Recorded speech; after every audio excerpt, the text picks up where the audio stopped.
This episode of GuildCast is brought to you by Netflix. For a free 30-day trial, head on over to netflix.com/GamebreakerTV. Gamebreaker TV.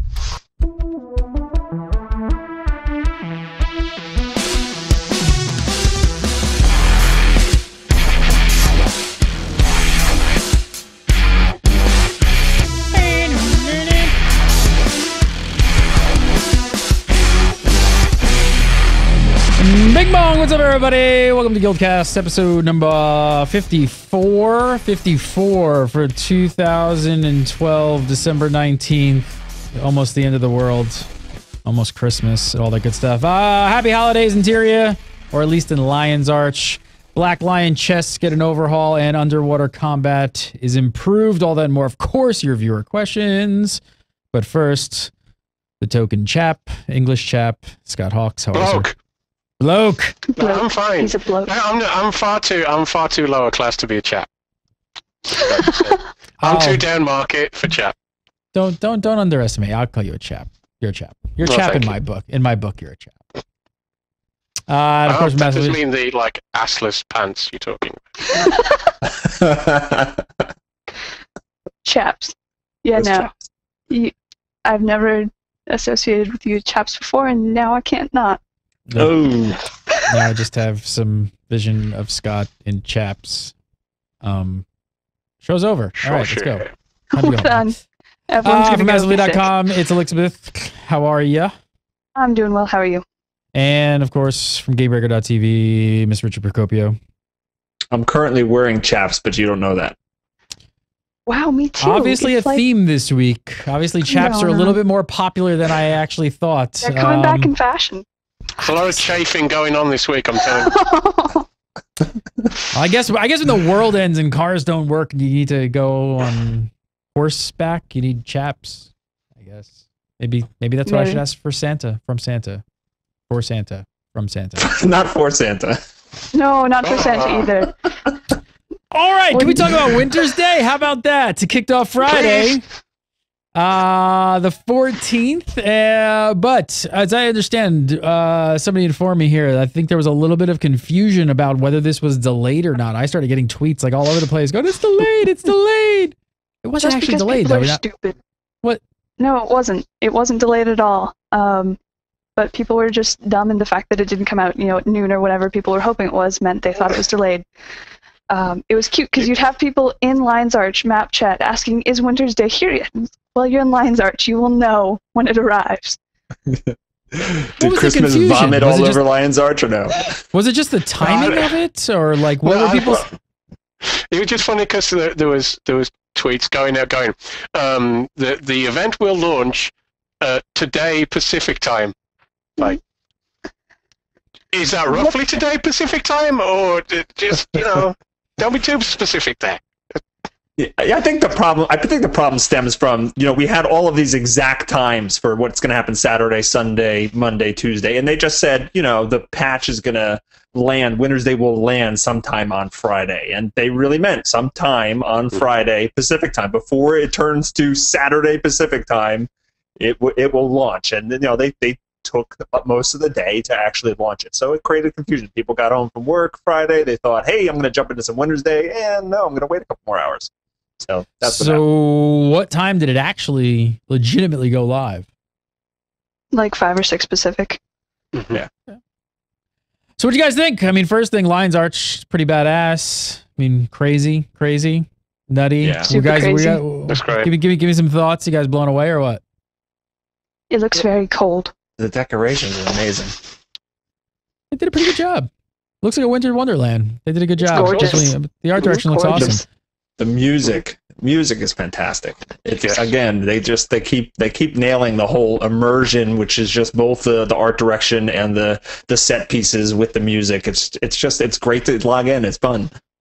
Aesthetically, it's hard for any game out on the market at the moment to compete with it. Aesthetically, it's incredible. The art direction, the design, the team, it's just fantastic. I don't know, dude. I saw this like speeder in Star Wars: The Old Republic. Have you seen this thing? I have seen it. I watched it the other night. It was hilarious. By the way, I have to say kudos on the Republic for the other night. It was it was really funny. Your face alone through most of that show was worth watching. $18 for that hunk of crap. The lawnmower. It's a lawnmower. It really does. It looks like some old bloke's lawnmower that that he pulls out of a knackered old barn, and it's not really been fixed up in 30 years, and then at some point some Christmas lights fell on it and it couldn't even be bothered to take them off. And he drags it out and they say, and I'll take $18 for that, even if you've got a subscription, you wonderful people. I still cannot. It's funny we're talking about this in the show, but I still don't know if that's a troll. I don't know if the design of it is a troll. I don't think it is. I think that they were really serious. Why would you spend that much time going through the bother of designing it? If you're going to make a troll, it's going to be a troll. It's going to be wildly outlandish and look stupid, and it's going to look ridiculously stupid if it's a troll. If you're going to go to the bother of designing it, and if it is a troll, it's a really bad one. So it's either a really bad troll or just a really bad speeder. For you guys who do not watch The Republic, which I'm assuming maybe some of you are not, if you want to watch this week's episode of the Star Wars The Republic show, The Republic, I suggest go watching that. Kind of a good laugh. We're talking about it's better than the game. We're talking about an in-game mount that they're selling on the pay shop there. It's just mind-blowing. It's mind-blowing. You really need to. I think when you agree, when you go over there, it should not have been $18. It should have cost $1,800. So they should just be charging out the nose for that thing. It blows snow. It's got a muffler that blows snow. It looks like something that should be on the interstellar version of the country music channel. Is what it looks like. Yeah, it's like something. It's a redneck reality television show version of a speeder. All right, back to the Guild Wars 2. One thing I asked, we talked about last week, I think it was, and we were all wondering if they were going to do all the other cities, but the rest of the cities were not decorated after all. But I think after seeing what they've done in Lion's Arch, I think it's almost beyond expectations. They did so much that for them to do that to every city would have been that's just, come on. Yeah. You have to think about it economically, right? They would spend so much time decorating each of those, except for Holbrecht, because that probably wouldn't have been too hard. Just stick a few snowmen around and you're done. But about the amount of resources it would take to actually do that for every city, and then the amount of time people would actually be in them, it just wouldn't make sense from where they should be spending their time. So it's it's a little disappointing. It would be fun to see Divinity's Reach all dolled up, but they did the essential things to make the holiday event, and I don't think anybody could be disappointed by how everything looks, at least. Yeah, they did a good job. I think everybody's pretty much happy with what they've done. Let's get into the meat of the content though, because that's what we really want to talk about. So, the foreboding airship, that super evil thing in the sky of eternal doom, it's traveling around and spreading holiday cheer across Tyria. Where is it right now? Where actually? It's over Sora, Radisson. So what do you guys think that you've seen it in person? Were you guys impressed once you were in game? It was a very, very large airship. If you run out in the Black Citadel and you were watching it come in, it was a very intimidating sight. I'm surprised the Char weren't preparing their mortars to kind of launch at it. The Char would have shot that thing down. I know, they're no, not over our airspace. That is a violation of our restricted airspace. Seriously. No fly zone. You can just see them there as it wafts over in the morning. Get the cannons out, would you? It's scarier than some of the dragons. That thing, the way it just floats. There's something really twisted about the fact that it's this sort of thing for kids and celebration as it looms over ahead like the Death Star. Star Wars stuck in my head. It really is quite disconcerting seeing that thing floating over a city, but it's great. It looks awesome. What noted? There was some confusion about people trying to figure out how to get to it, right?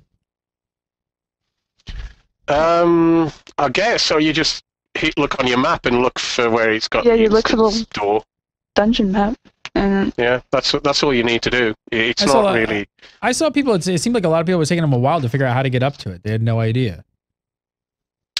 Well, I mean, it started in the Grove, which is very vertical, right? And I guess if you came in and we're in the wrong level, it might have been difficult to find. But no, it probably took me 18 seconds to find it. Good for you. Good for you. Yep. A bunch of morons tweeting me then. Sorry. I didn't want to say that. I'm glad you went ahead and did it for me. So again, every time it hits a new city, there would be a new event that you could do in Tix's workshop. So how did they work exactly? So it's very much like a normal 5-man dungeon. You get in a group and you go to the little instance door and you say, hey, I want to enter this at the explorable mode. It's nice because you can go in with any level of character and you don't have to be in the same instance of the city to go into it. So for example, I've been able to play with friends on other servers, which is always a nice thing. So you just go in and every day you're given a different set of things to do. The first day was all about the Ventari little toy things because we were in the Grove, and then every day they've added in new stuff that has to do with the toy specific to the city you're in, and it's adorable. It's just been the most fun. I mean, you're just the little griffins, and it's really sweet. Which has been your favorite? I don't know, probably each of the newest one because it's just fun to see the more toys. Like the princesses are always causing havoc and they're kind of cute and fun to kill because they're actually really creepy. But I really liked the inclusion. I think the griffins were my favorite just because they're so sweet looking, and the little event text is really cute. Like it says something about Tix made them extra cuddly. They're also extra pesky or something, and it's just fun. It's all very lighthearted. Are you guys getting any kind of bleed over? Like I thought like all the events were going to be specific to the new toy being added, but I'm going in like the third time or the fourth time, and I'm getting the events from like the dolls and the princess dolls again. Yeah. Is that happening to you guys? Yeah. So every day it's adding to it. It's additive rather than just being a completely new instance. So some stuff goes away, like we're no longer collecting the oil to get the machines running, but you still have to fend off the little toy soldiers, which are adorable, and you still have to take back the princess's hamlet and stuff like that, and so it's additive, and so you'll notice that it's much crazier and a little bit longer now that we're on the fourth day as opposed to how it was at the very beginning. Okay. Yeah, there's certain events like where you have to hold the point for so long and they switch in and out. Like for the one, it was the princess's hamlet, as you said. The next one, it's where the plushies come from, and like you have one or the other and defend that. And depending on the group as well, depends on how long. Yeah. Well, wow, that makes a difference when some people are Sure just does. running off into the distance and going, "Oh, what's this over there?" And I want to go and try and destroy all of the locale to get the achievement while everything's still going on, and that can make Who things does a bit that? tough. Oh, I've seen a few people doing that. As I'm stood there with 20 script jumping up and down around me. Is it me? I was gonna say, is it me, or is this instance the king of you need like 39 out of 40 things or 19 out of 20 things? There's one thing somewhere hidden in a nook that you need. Stupid dolls are the worst. I actually only today noticed for the first time that once you go a certain length without getting all of them, it'll start to ping their locations on the map. For people who haven't been in, one thing that has been in like every single instance since the princesses were added was you have to find all these unpainted princess dolls and hit them with a very inaccurate paint cannon to change them to the right colors. And there's 40 of these little girls running around the map, and you've got to hunt all of them down and color all of them, and they're pesky, they're very sneaky. How do you guys think it compares to the Halloween event? Like overall or this instance? Yeah, just overall, compared to like the Mad King's dungeon. How do you think it fares? I think the instance itself, I think the lead up to the final phase is better, but the final boss is less fun than Mad King. The Tox itself is a little dull, shall we say? Only the first time. It's especially when it's one of those where you're doing the same thing again, and it takes a bit longer than it really should for it to be very fun. It's one of those, but I prefer the rest of it leading up to it. I think it's quite fun. Again, sometimes takes a little too long, depending on your group, can get a little bit aggravating, but that's human. That's just human error, rather than the instance itself, really. Yeah, I think the same thing. The final boss against the Mad King, that showdown, that's amazing and that's epic. Tox is cool. I like that she sounds kind of like GLaDOS. But in terms of mechanics, it's way too easy. Just stand around and just beat her. There's nothing particularly epic about that part of the fight. But yeah, overall, I think the events leading up to that are better in WintersDay, but the boss fight is better in Mad King. Mm-hmm. I did notice that today the boss fight was a little bit better. You had to just kind of train her around to the groups of the malfunctioning toy golems, and that was more interesting because it wasn't the same thing, and it seemed to go by a lot quicker. But previously, yeah, the Tox fight was kind of lackluster. Yeah, I haven't done today's yet. I didn't. Again, it is without you have to train them onto the boss, but then I found in the group I was in, they didn't kind of get that, so we ended up just standing around and DPSing it down anyway. Awkward. It goes really quickly if you just run from group to group. Yeah, I know it does, but that didn't happen. So yeah, we just bulldozed our way through it. Your group rocks, bro. Oh, it was great. Honestly, it was like a team of well-trained ninjas. We were. Just so anybody out there, if you guys haven't, don't forget, if you've missed any of the events so far, once the airship arrives in Lion's Arch, you can check out all the events and repeat them at your leisure. So if any of you guys haven't had a chance to log in and been busy with the holidays and things like that, don't worry, because they're all going to be available then. So that's such an awesome just perk that they didn't have previously. And this was interesting. So we read in the patch notes that you're going to be able to get a one-time gift from Tix WoW in Lion's Arch. So I don't know if we know much more than that, but keep an eye out for that. I'm going to put not money, but a guess on a back piece. That'd be cool. My guess. It's going for back. I'm going to put a guess on the precursor for Twilight. I'm going to put a guess on assless chaps.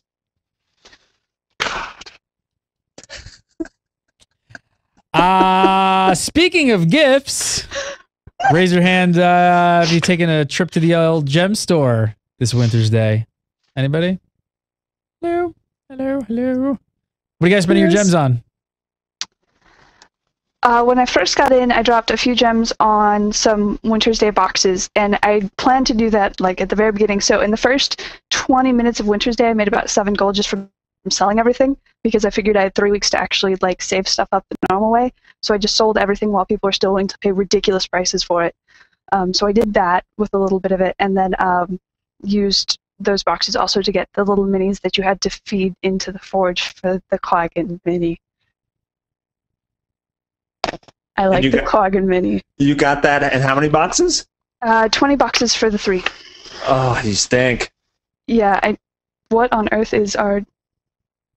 Oh. I am Elizabeth's head. What happened? Oh. I don't know. Oh, okay. There you go. Sorry. Yeah. Did you see this? The airship. Actually, Elizabeth, I don't know if you've seen this, but somebody made you a Christmas present. She's very scared. I'm not even kidding. Somebody literally sent us a Christmas present for you. And wait, I'm going to have to... Hang on, I need to change this because I need to see your face. Let's see. I'm gonna have to change this on the fly. How can I do this? I'm in a glass case of emotion. Okay. All right. Well, here I'll change it from you. All right. Ready? Oh, God.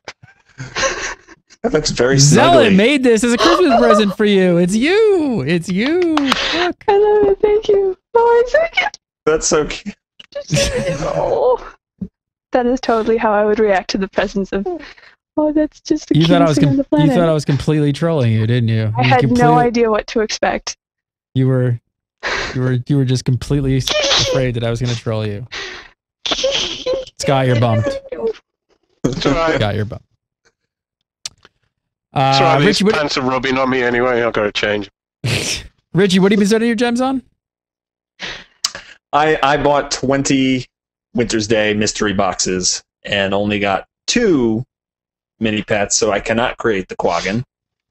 And now I'm kind of stuck in that little void of, do I spend 10 more and try to get the third mini pet so I can turn it into a quaggin, or do I just stop at 2? Because you know, I'll buy another 10 and won't get it. I'll buy another 10 and won't get it, and then I'll be like, all right, now I'm too far in. And now I'm like 110. So no baby quaggins in the house? I spent $20 on the chests, and I got a baby quaggin and an extra mini pet on top as well. So it sucks to be you, Richie. Sorry. You just got it directly?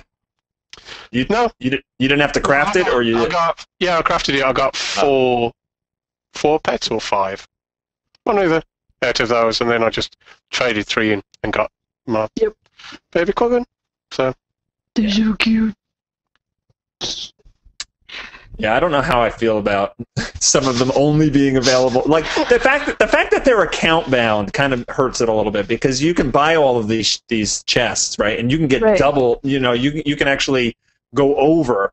Like I know somebody who actually, before they got the 6 that you need to get all of the Christmas ones that are only on the gem store plus the quaggin, they actually got the quaggin as a rare drop. So now they have extra mini pets just sitting there. They can't do anything with that. Yeah. So it's kind of a little awkward. I'm not super sure how I feel about the way they're doing rewards, with so much of it being RNG based. And I don't know if this is something that we had planned to talk about later, but the skins that are on the cash shop for weapons are not something I want to spend any money on whatsoever. I actually got, one of the things I got from the little mystery box was a claim ticket for any skin of my choosing, and I haven't used it yet because I'm not sure that I actually want one.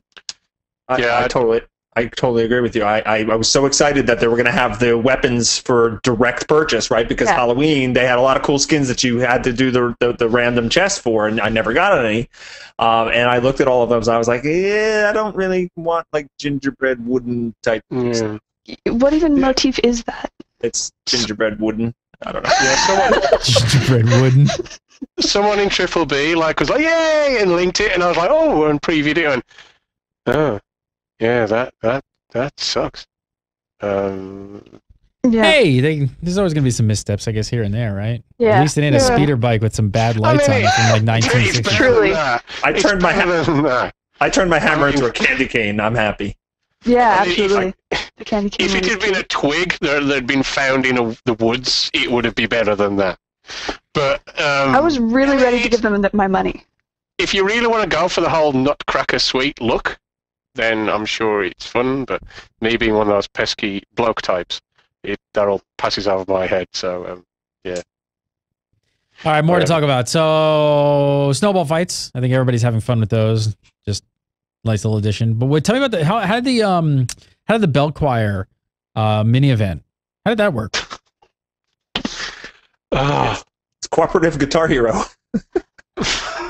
I've heard a lot of people really hating on it because they're with the fingers and the coordination. I really enjoy it, and it's a really easy way to get personalized WintersDay gifts. So so you're standing there and you see like a semicircle with like 8 tracks on it that are different colored, and then little orbs of light will come speeding down those tracks at you, and you have to hit at a certain time to make a melody. And the melodies don't always make sense. Like sometimes I really feel like something got garbled. I don't know if there's like a little bit of randomness or something, but sometimes it's very peculiar. But it's just cute, and you make little songs, and then you get rewards. It's an excellent game. It really is. It's just because I'm completely locked into my Logitech G600 and the number keys on it. Like trying to do that quick with your thumb on that game doesn't work very well for me, and so I was bloody awful at it. But it's an excellent game. It really is good. But I've just got to use the keyboard keys better. Yeah, you gotta remap that back because it's much easier on the keyboard. Yeah, I loved it. I think it's really fun. I go in there just to play. I think that's what Elizabeth was saying, that there's sometimes the song doesn't sound quite right, and I think that probably has something to do with like it's not that pinpoint accuracy of like a Guitar Hero game, because there's gonna be some latency and stuff like that. So it kind of like it sounds a little off and makes your ears go what. But it's really cool. I've never seen anything like that in an MMO. It's super fun. I was gonna say it's actually pretty cool that they've even attempted to do something like that, and considering things like that with an online game and lag and stuff. Technically, it's kind of cool that they're at least trying something like that. Yeah.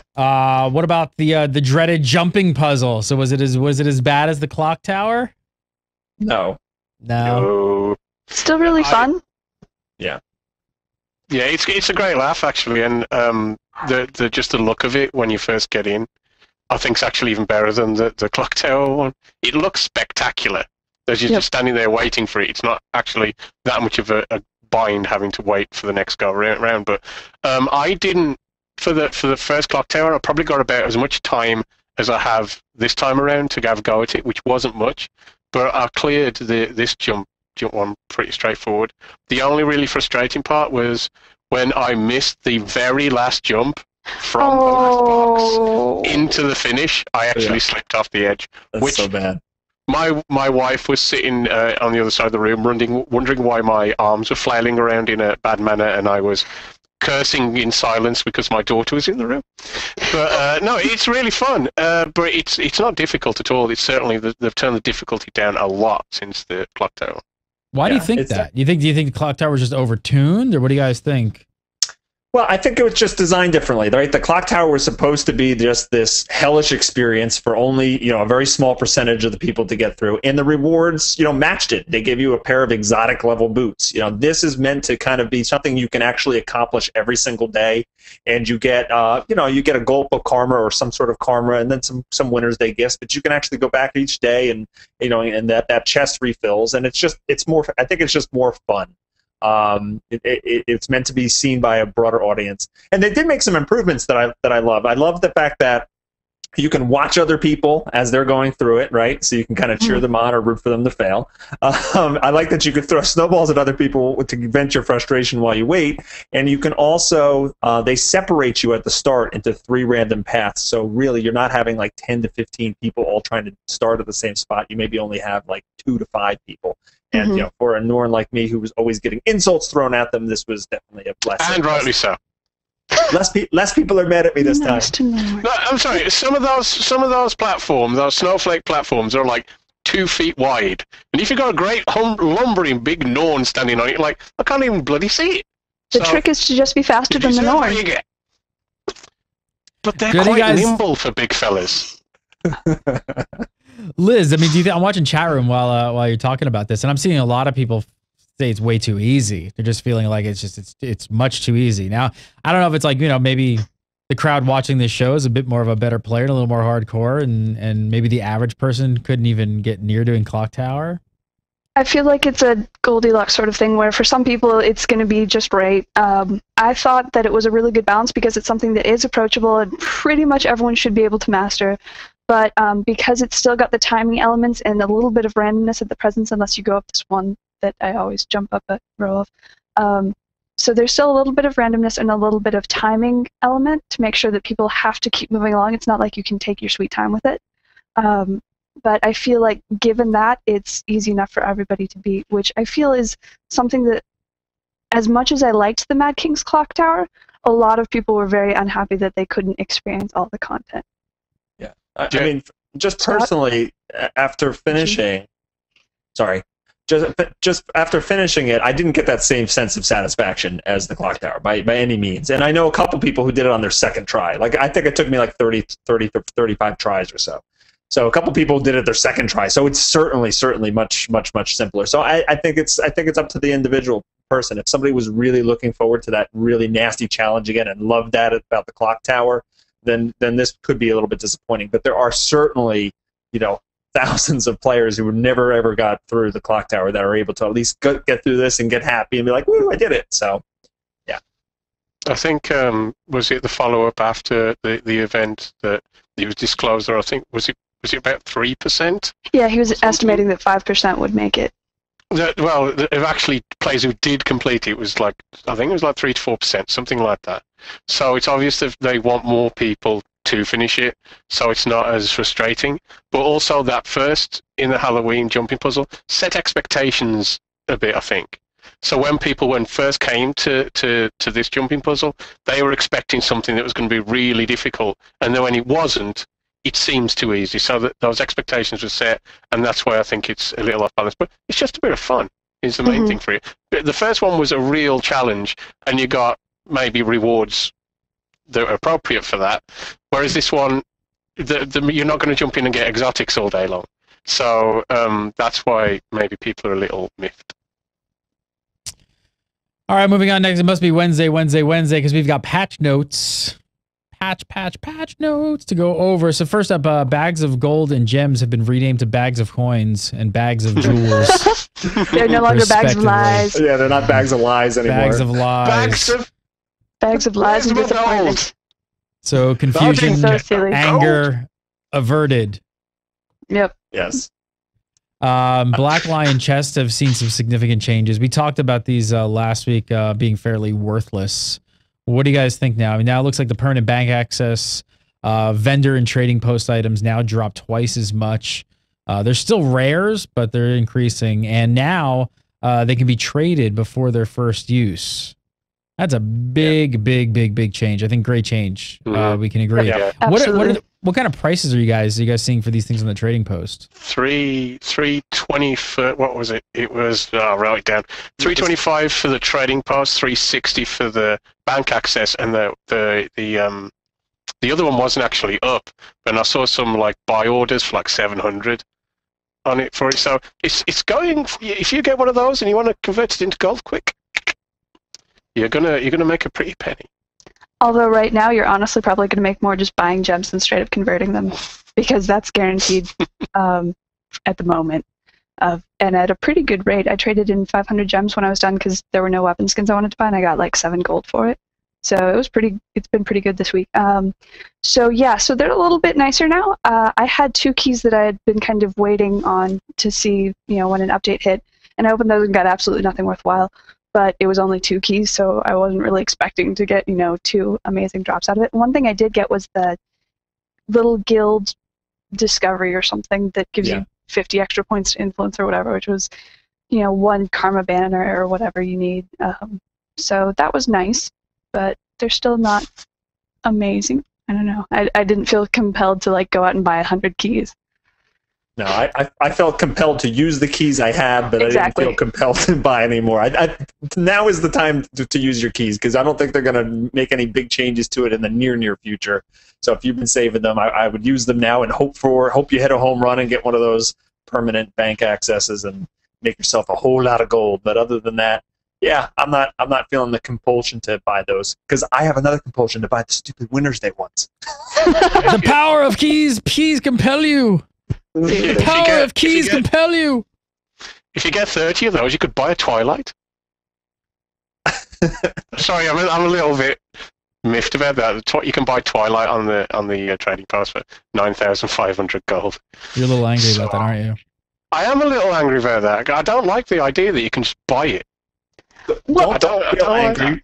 Don't feel angry. Think of the deposit fees they're paying when it doesn't sell. Seriously, somebody changed the Bifrost's price, and so they had to pay the listing fee for it twice. And the first listing fee was whatever percent of 9,000 gold. Like, that's not exactly a cheap change. And what does that work out to be if you not to cut you off? What does that work out to be if you bought gold, if you converted and paid for it? 1,000. You see it like $1,100?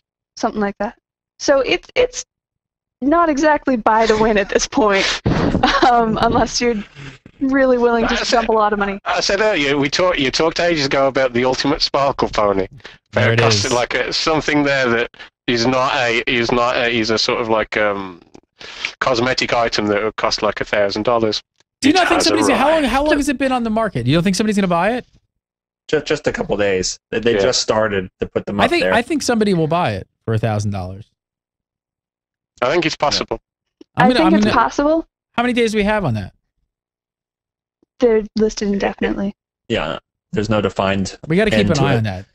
And it's up actually now. They're saying in chat room for 4,200 gold, so it's already been cut almost in half. So no, you see, click on it. It might say 4,200 gold at the top, but click on it and go in, and it's usually 95. Okay. Yeah, there's a difference between the listed price and the actual ask. So one thing to remember is that it's not like they're exactly flooding the market. It's not like everyone was like, oh, legendaries for sale. So there's like 2, maybe 3 up. And while I'm not sure that just accumulating that much gold is a legendary sort of achievement, I'm still not really worried that like somebody who managed to make or buy, I guess, 9,000 gold in-game is like buying status. I mean, that's still a pretty significant achievement even if it's something that you just dumped 1,000 real world dollars on. I'm not saying that I'm not saying I agree with the choice. I'm just saying that I'm not going to be like, oh well, every Tom, Dick, and Harry can get one now. What's the point? No, it's not that to me. It's just for that when it's such a, I don't know, it's such a great achievement to have. It kind of sullies it a little that even that's there. I like the idea of legendaries being something that when you make it, you have to make it, and when you make it, it's bound to you. I agree with you. I agree that the legendary should be account bound as soon as you make it. Absolutely, account bound. I don't like, maybe not soul bound, but account bound. Definitely not soulbound, please. No. I would be very sad. Scott, you look sad as well. Oh, yeah. I've got something to cheer you up.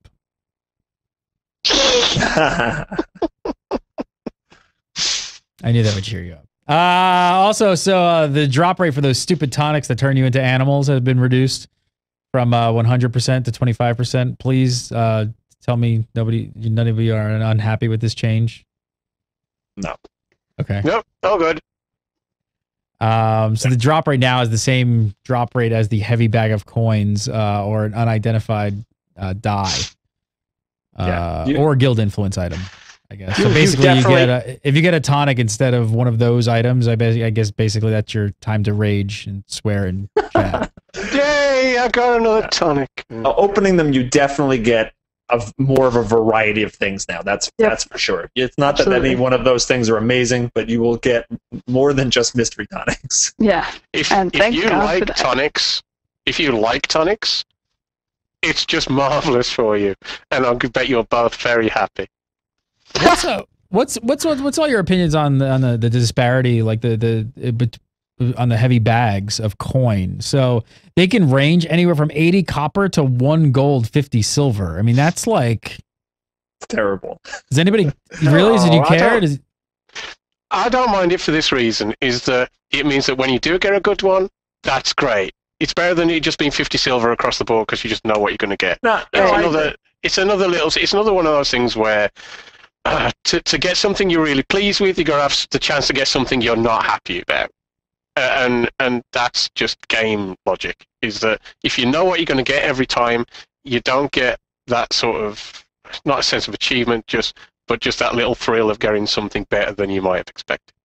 And again, go for it, Richie. I was going to say, I listened to somebody open like 15 to 20 of those bags, and he was just reading them off like, it's like 84 copper, 92 copper, 1 silver, a silver and a half. Like, I think the highest one was like 4 silver or something like that. It was like, okay, you expect at least to get out of like 15 or 20, maybe one of them in the gold range, but... Right. Yes. Tell you what, when you get a gold 50, you're going to be throwing things in the air, there's going to be fireworks going off, you're going to be running around the room, it's going to be an absolute delight for the Procopio household on that night. But again, like, if I'm spending money in the cash shop in order to earn in-game money, I'm just going to be going for the straight conversion. Yeah. Like, if this is your plan for making money, don't buy RNG stuff. Just don't. Just don't. It's just silly. Also, if that's your plan to make money, there's a bridge I've got on special offer. Yeah, exactly. Right now. Just get in touch with me and I'll sort you out, no problem. Not only 9,500 gold. Yeah. Exactly. So also the rarity and proportion of all the Black Lion chests drops have been rebalanced across the board. So what's the verdict here? Are they good enough, and are they in a good enough state now to start using their keys? Yeah, again, I'll use keys that I have, but I'm not going to go out and buy any. Ever. Unless they put, Quackins in them. What do you guys think? No, I agree. Use your keys. Use your keys if you have them. They're not going to get better in the near future, in my opinion. But I'm not going to buy any.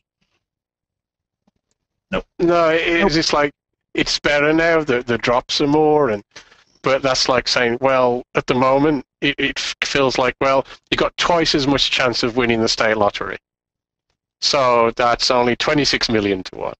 That sounds good. I like those odds. Those odds don't sound that bad. Of course, it's not that bad for the chests, but as an exaggeration, as an example, it's still, until it actually feels like you've got more of a chance of it being worthwhile, it's even twice as good doesn't feel good enough. So yeah, I'm not going to buy any keys. Certainly not. All right, let's move on. Remember that new tier of gear that wasn't controversial at all? Not even a little bit. You forgot about that? Well, all right. So now it's easier to obtain the infusion side of your ascended gear. What do the infusions do, first up? They give you agony resistance. So now things don't kill you as easily. Plus a stat as well. Yeah, plus stats. So they've lowered, and this is a drastic change. I mean, it's only required of 5 skill points to create an infusion, down from 50. That's a little bit better. It is, That's and not quite as crazy. Huge difference here. I mean, obviously there was a change that was needed. I didn't expect one to come out this large, but does it feel more like it's in line now, or did they move the needle even too far to easy? No, I don't think they did, because there's still enough of a difficulty with getting just the actual gear in which to put the infusions in that I think you're good. And this is something I talked a lot about when it first came out, was they were talking about, oh, this is just the bridge over the gap between, exotic and legendary. It's to give you something else to do while you're doing that. But the problem was that, legendaries take 200 skill points.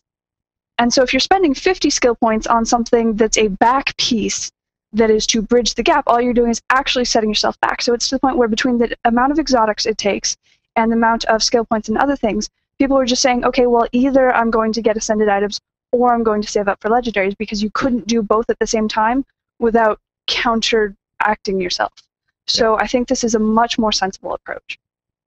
Yeah, there's way too much overlap, and I feel that with items that are not just the infusion, just like some of the really cool exotics you can get, like some of the different weapon skins. Like, you can't really even go for one of them if you ever think that you might want to go for a legendary, because you're going to be spending tons of materials on one of these weapons, and it will really just set you that much further back in the legendary race. So yeah, I agree with Elizabeth. This is better. It's easier to go for both infusion and legendaries now at the same time.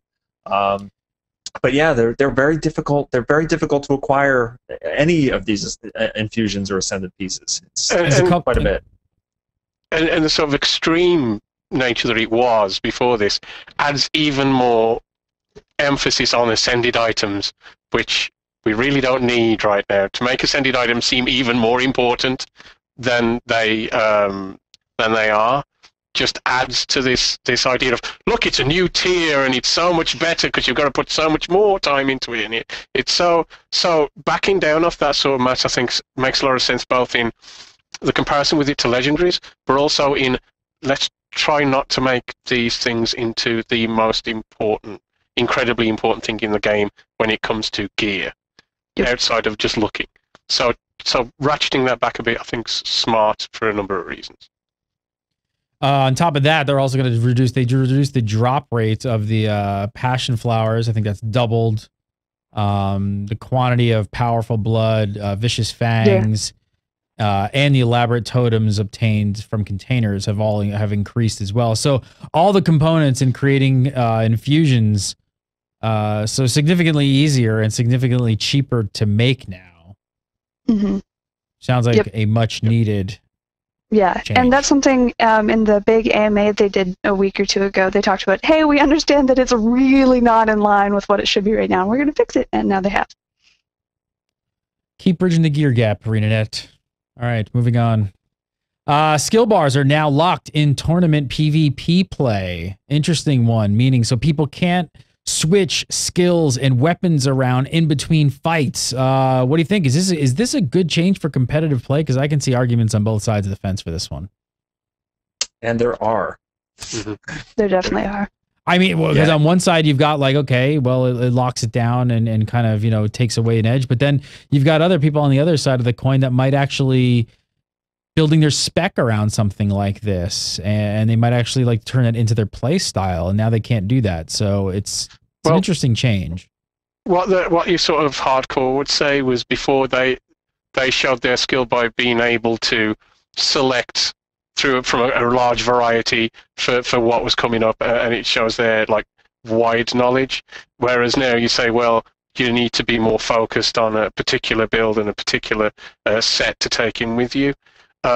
So I think it makes it a little more clear cut for people in their preparation for it, perhaps, but takes away some of the options, and maybe eases things in, makes it a little more clear on and how to approach these things, because you basically have a choice before you get started, and you have to stick with it, and so maybe that's going to prevent a lot of confusion, shall we say, as people are going in and going, I don't know what to do between this, can I do that?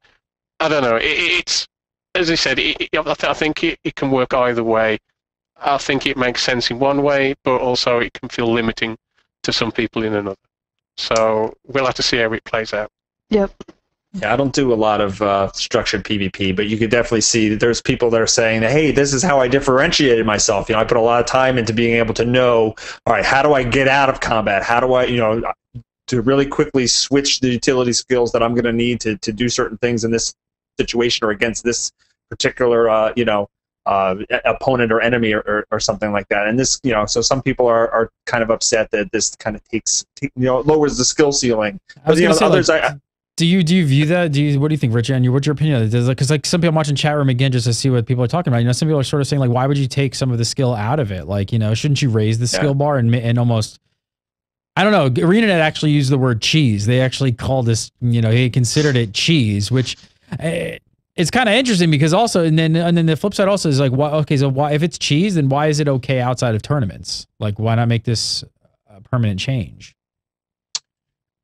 Well, I think they're able to call it cheese if that's not what the design intent was, right? If they wanted it to be it's something where you lock your build in and you go in, and you know what? If you are against a particular comp that's not suited for your build, then you need to figure out other ways to make it work with your team to kind of combat it. They don't want you to run around in the bushes, slot in the things that counter that comp, and then go back into combat. So they're calling it cheese from the perspective of that's not how they want it to work, and that's their right to do so, and it definitely has an impact. And I do think that I don't know if this change actually addresses that or not, but I do think that they might look at in between rounds of a tournament, are you allowed to switch up your builds? I think you can even log out of your character and log in a different character, a different tune, and still go into the next round of a tournament. I think right now you can do that. And again, I don't know if that's intended play or if that's going to stay in the game or not.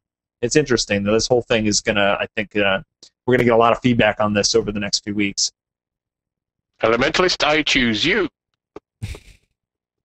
It seems I don't know. I don't get the idea of changing it for tournaments and not for the rest of it. If you see that as being a problem with the design, and that's not an intended design for and taking out tournaments, I do think you should kind of put that across the rest of the structured PvP, really. Because if it's not logical for tournaments, I don't see why it isn't the same for just the rest. My guess would be that right now, because they don't have arenas in like custom private arenas, the idea is that like hot joinable is kind of where you're testing stuff out, so you want to be able to make changes quickly on the fly within a single match. Whereas the idea is that when you get to the tournament, it's kind of to step up, commit to the build that you've decided is really excellent and really versatile, as opposed to just relying on the fact that you can change if something goes unexpectedly. I'm not sure that that's the decision I would have made because I'm not the game designers, but I can see that as being the logic behind it. And like we've said, there's strong arguments on either side. I think that absolutely makes sense to do that way. I think that's fine. It's just if you're going to do it that way, do it across the board. I just think it makes more sense. Or is it perhaps like esports related, right? If you're going to spectate and you want to actually, see what's going on, is it much more confusing if people can change their skills throughout the game and like it's harder to follow, it's harder to cast, so they might be tightening that sort of up for. That's actually a really good point. That's a really I haven't even thought of that. That's a really good point because they obviously want to push into that with some of the stuff coming down when we ever see these leaderboards and everything else. But yeah, if people were switching all that stuff out in between, it would make it really, really hard for casters to know what was happening. That's a really good point. Warriors would be a pain in the backside. Oh, absolutely. Warriors, because you can just have anything. You know what I mean? You're just well, he's switching it. What's he going to go to now? Oh, let's wait and see. Oh, he's gone for that. So what does that mean now? Yeah, that makes perfect sense. Yeah. He switched to a spatula and a shovel. We got class changes, lots of underwater skill buffs and fixes across the board. So what's up with underwater combat? Does it suck slightly less these days? Yeah, I've always been neutral positive on it, and now I'm much more positive. I was actually doing a lot of underwater exploration yesterday and found it to be very enjoyable. So they seem to be taking kind of the feedback that while it's not the sucky, festering cesspool that is in other games, it's never been like the shining gem of combat in Guild Wars 2, and while it still may not be, it's getting steps towards being closer. Yeah, it's funny. Most of the warrior changes since launch had all been underwater, like almost every bit of it. Yeah, so I think major things for the warrior in this is just there's more combo. There's more combo, not fields, but what's the other one? Finishing combos underwater now. So yeah, no, it's getting more and more fun, and obviously the spear hitting multiple targets a few patches back was the best thing ever. So. This next one up, I mean, engineers got to be screaming from the rooftops with glee. I mean, this was almost right. Like this is almost like this is one of those times you look back and you go like, wow, what an oversight. How did this, So engineers can gain the benefits of weapon sigils when they swap to their kits. So it's a WintersDay miracle. I mean, it's had the major oversight. I mean, engineers had hardly any viable sigils before this. Yeah, that's right. That's right, but the engineers are kind of freaking out a little bit because it came with a 30% nerf to the grenade spec, which for PvE was really it isn't the only viable spec, but a lot of people feel that way, especially for dreading dungeons. And now that took a really big nerf. Now, I think what this does is it opens up a lot more builds, but I think people were expecting the other kits to kind of rise up to grenades rather than grenades just taking a big hit. So I do think that the engineer sigil swap is a great change. Absolutely needed to be there. It totally increased their options, and it made sigils actually useful and fun for engineers. But at the same token, I think there's a lot of people trying to refigure out how to play their engineers going on right now. So it'll be interesting to see which way that goes. If people like the change long term after they get past the emotional impact of the 30% nerf, or if it's something that isn't good for their class. So we'll see. Thank goodness I was a juggernaut flamethrower, because man, I would not have wanted to be grenade dependent when that came along. Yeah. So I'm all smiles. I get all my sigils, and I wasn't really using grenades all that much anyway. Any other classes have any buffs or nerfs? Anything you guys want to talk about in this patch we should talk about? I think one thing big about this patch, not profession related, but this was kind of, I don't think it was in the patch notes.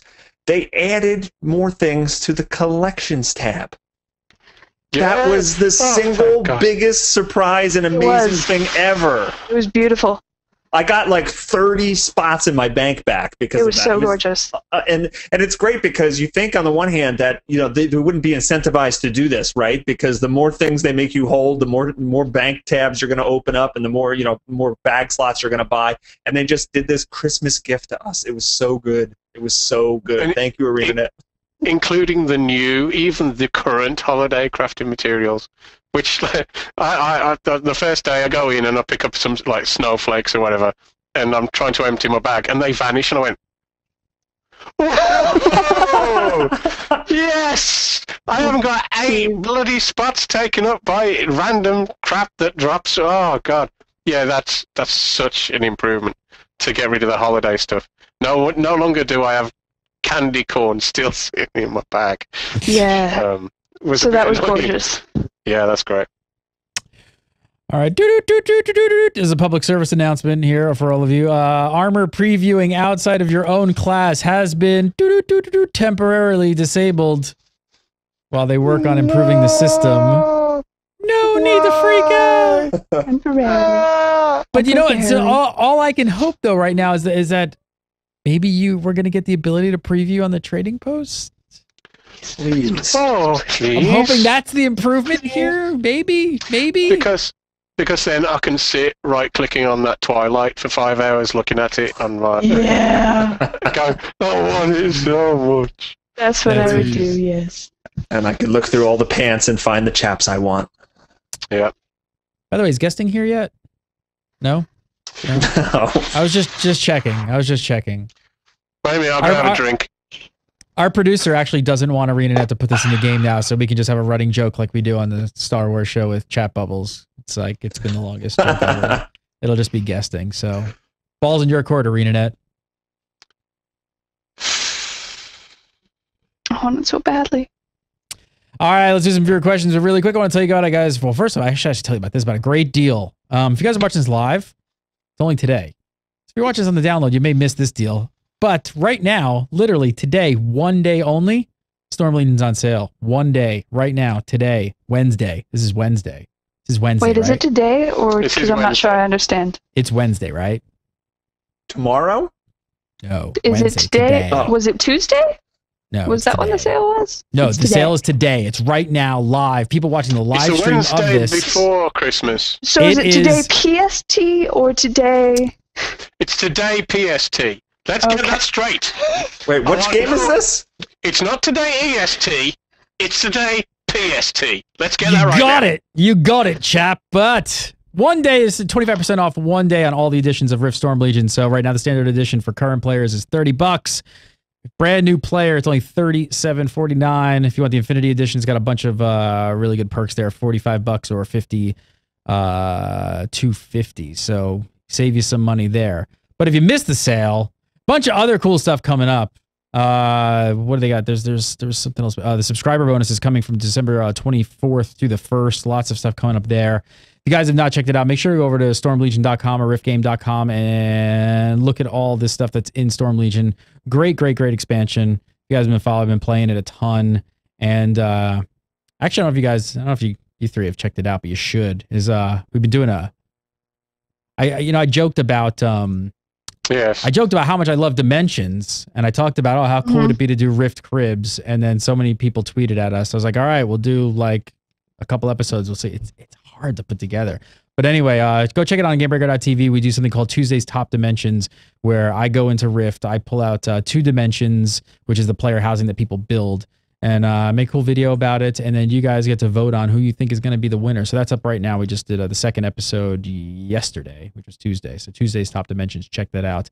And for more information on Storm Legion, go over to stormlegion.com or riftgame.com. Bunch of cool stuff. Fayul's going and all kinds of other stuff happening for the holidays, events, and sales and all that good stuff. So go. Check it out. All right, let's do... Yo, GBTV Cribs.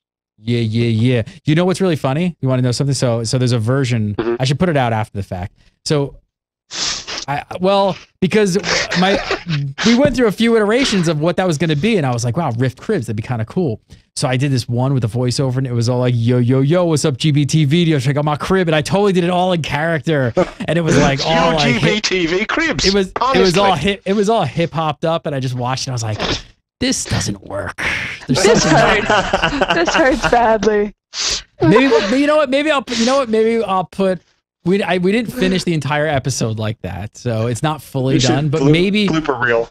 Yeah, maybe once the 4th one is out, I'll do an as intro, a 5th one, but- I'll put that one out, and you guys can joke about it. It just didn't feel right, but it's kind of funny.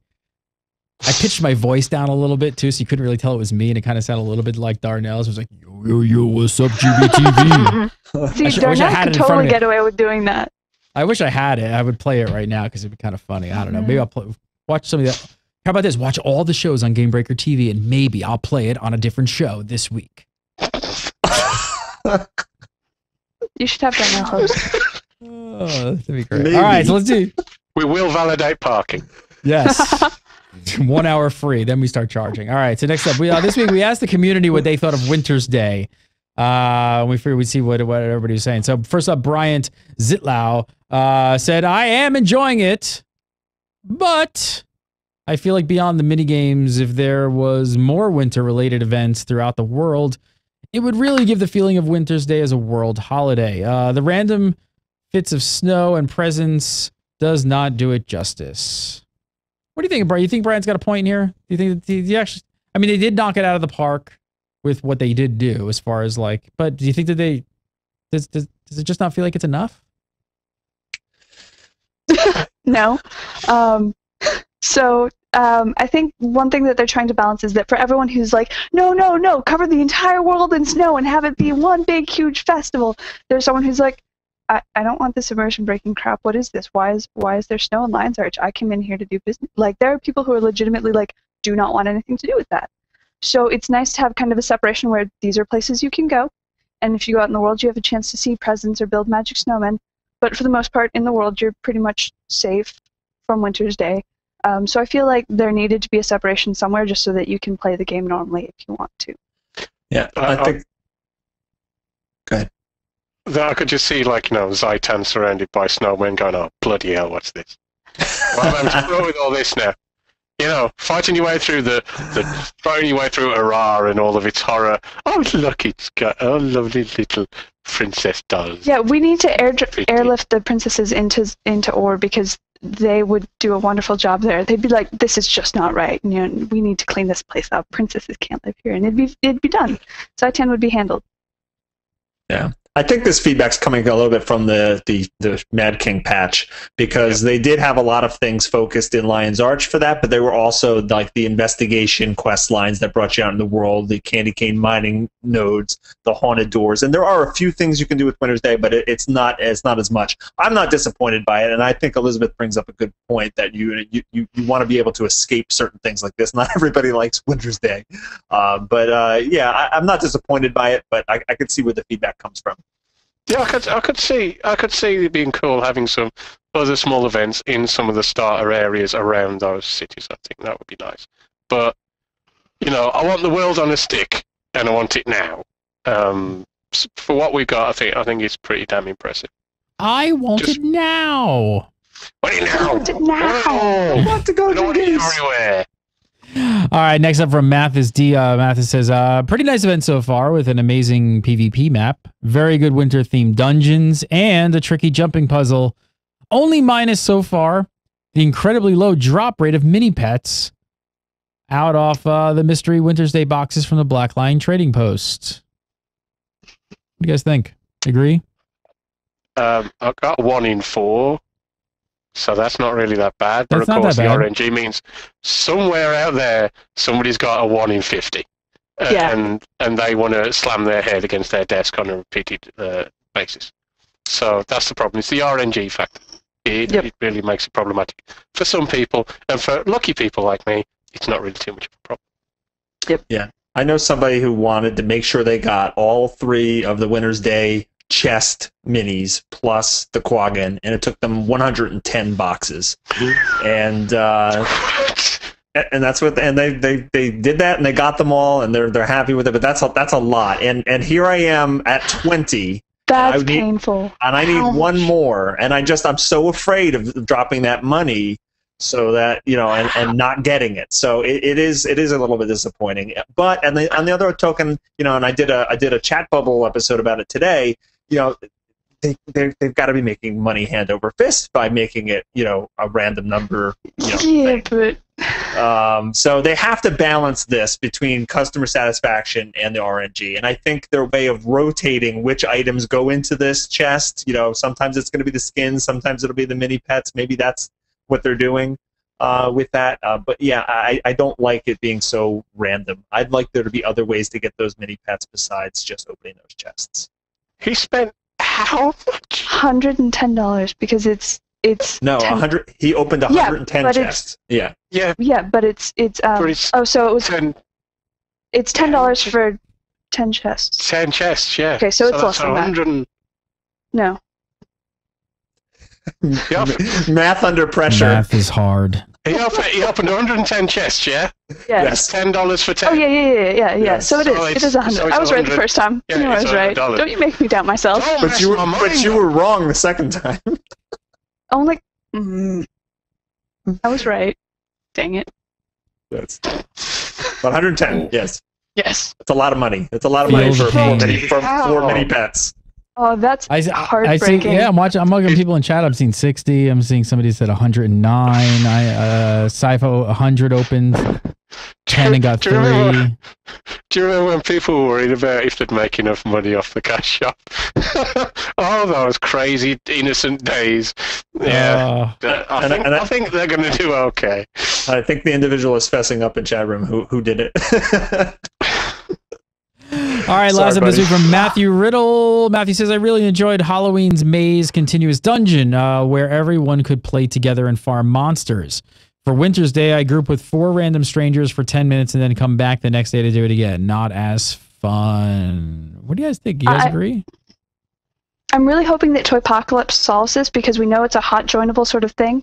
So I'm hoping that Toypocalypse is where people get their kind of play together with strangers and everyone's got a common goal and it's really great and we do it for a long time sort of thing, because that was an amazing part of the Mad Kings update. Like, it was just super fun. And now, I mean, snowballs are kind of not really team-based, and if you go in to do Bell Choir, you're completely split off from your team entirely, and it doesn't matter at all, and you're with total strangers, but only for a short while, and most of them suck anyway.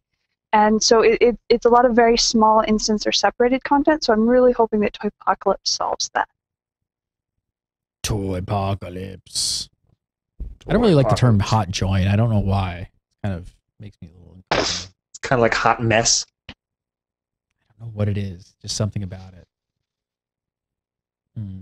What do you guys think, though? Richie, what do you guys think? Does it make it less fun?